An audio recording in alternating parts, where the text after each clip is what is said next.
YouTube channel. आज हम पढ़ेंगे वेद और पुराण, जो कि परीक्षाओं में 1 या 2 नंबर के क्वेश्चन हमेशा आते रहते हैं वेद से पुराणों से। तो शुरू करते हैं। जो हमारे वेद हैं, जो हमारा सबसे प्राचीन धर्म ग्रंथ है वो वेद ही हैं, जिनके संकलनकर्ता महर्षि कृष्ण द्वैपायन वेद व्यास को माना जाता है। और जो हमारे वेद हैं वो 4 हैं: ऋग्वेद, यजुर्वेद, सामवेद, अर्थवेद। सबसे प्राचीन वेद हमारा ऋग्वेद ही है। तो एक एक करके डिटेल में इनको पढ़ेंगे। पहला है ऋग्वेद। तो ये है ऋचाओं के क्रमबद्ध ज्ञान के संग्रह को ऋग्वेद कहा जाता है।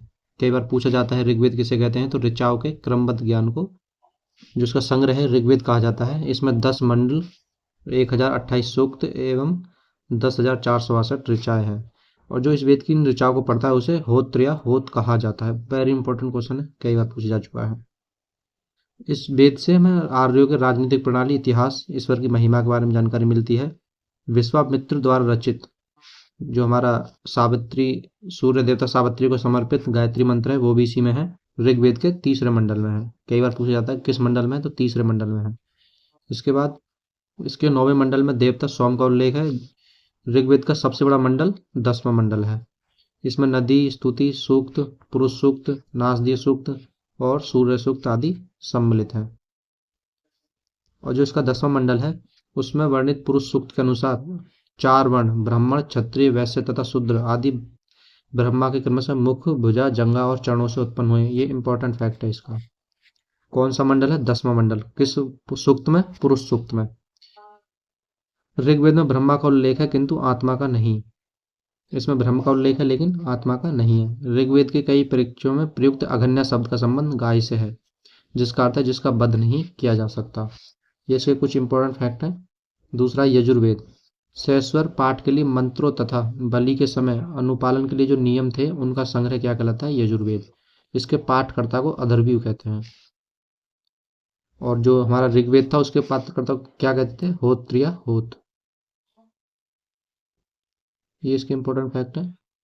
यजुर्वेद में यज्ञों के नियम एवं विधि विधानों का संकलन है। इसमें बलिदान विधि का वर्णन है। यजुर्वेद में बलि के विधान है, उसका वर्णन है। यह एक ऐसा वेद है जो गद्य एवं पद्य दोनों में है। ये इंपॉर्टेंट फैक्ट है इसका। तीसरा है सामवेद। साम का शाब्दिक अर्थ है गान। इस वेद में मुख्यतः यज्ञों के अवसर पर गाए जाने वाले ऋचाओं का संकलन है। इसके पाठकर्ता को उदात्त कहते हैं। इसका संकलन ऋग्वेद पर आधारित है। इसमें 1810 सूक्त हैं जो ऋग्वेद से लिए गए हैं। इसे भारतीय संगीत का जनक भी कहा जाता है। तो भारतीय संगीत का जो जनक है उसको कौन सा है? सामवेद को भारतीय संगीत का जनक माना जाता है। इंपॉर्टेंट क्वेश्चन है, पूछ जाता रहा है। यजुर्वेद तथा सामवेद में किसी भी विशिष्ट ऐतिहासिक घटना का वर्णन नहीं मिलता है।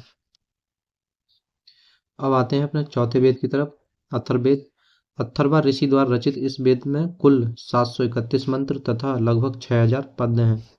इसके कुछ मंत्र ऋग्वैदिक मंत्रों से भी प्राचीनतर हैं। और औषधों का उल्लेख सबसे पहले, जो हमारी औषधि है उनका उल्लेख सबसे पहले अथर्ववेद में मिलता है। ऐतिहासिक दृष्टि से अथर्ववेद का महत्व इस बात में है कि इसमें विचारों तथा अंधविश्वासों का वर्णन मिलता है। इसमें मानव जीवन के सभी पक्षों, गृह निर्माण, कृषि की उन्नति, व्यापारिक मार्ग खोज, रोग निवारण, समन्वय, विवाह तथा प्रणय, राजभक्ति, राजा का चुनाव, बहुत से वनस्पति औषधि, साप, वशीकरण, प्रायश्चित आदि का विवरण दिया गया है। कुछ मंत्रों में जादू टोने का वर्णन है, जिसके अनुसार पता चलता है कि इसमें अंधविश्वासों का भी समर्थन है। देखते हैं, सबसे प्राचीन वेद ऋग्वेद है और सबसे बाद का वेद अथर्ववेद है। ये भी पूछा जाता है कि सबसे पुराना वेद कौन सा है, तो सबसे पुराना ऋग्वेद और सबसे बाद का अथर्ववेद। अब आते हैं पुराणों की तरफ। जो पुराण है हमारे, उनकी संख्या कितनी है? 18। तो भारतीय ऐतिहासिक कथाओं का सबसे अच्छा विवरण पुराणों में मिलता है। इसके रचयिता लोमहर्ष हैं और तथा उनके पुत्र उग्रश्रवा। तो इसके रचयिता कौन है? लोमहर्ष और उनके पुत्र उग्रश्रवा। इनकी संख्या 18 है, जिसमें से केवल 5 मत्स्य, वायु, विष्णु, ब्राह्मण एवं भागवत पुराणों में ही राजाओं की वंशावली पाई जाती है। अधिकतर पुराण सरल संस्कृत श्लोक में लिखे गए हैं।